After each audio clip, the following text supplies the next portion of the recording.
Aliyekuwa afisa mkuu wa kituo cha polisi cha Central, Samson Talam, pamoja na washtakiwa wenzake waliketi kimya, huku video za CCTV zikionyesha hatua kwa hatua dakika za mwisho za Albert Ojwang.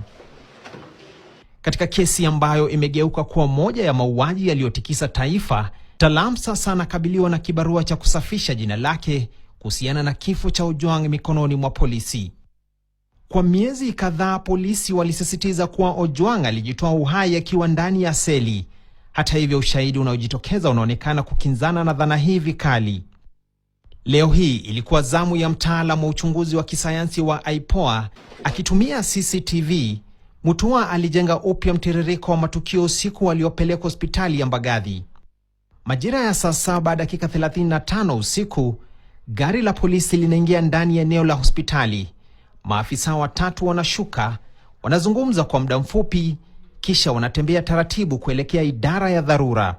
Wachunguzi wamehoji ukosefu wa haraka, wakisema kuwa iwapo Ojwang alikuwa akihitaji matibabu ya dharura, mwenendo wa maafisa hao hauonyeshi hali hiyo.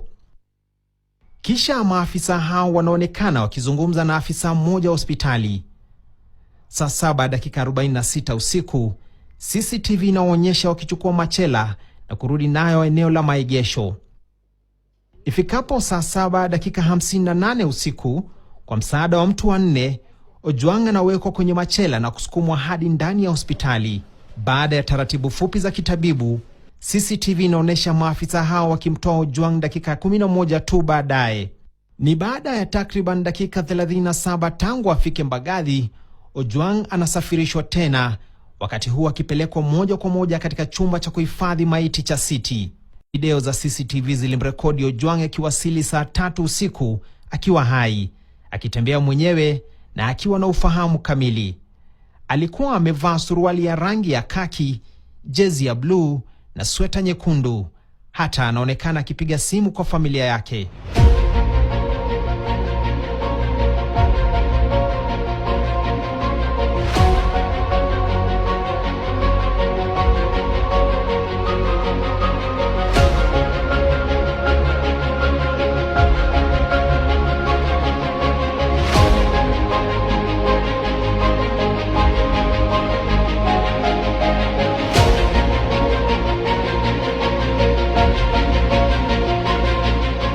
Albert Ojwang alikamatwa nyumbani kwake Homa Bay tarehe 7 Juni mwaka 2025 kabla ya kusafirishwa hadi kituo cha polisi cha Central Nairobi.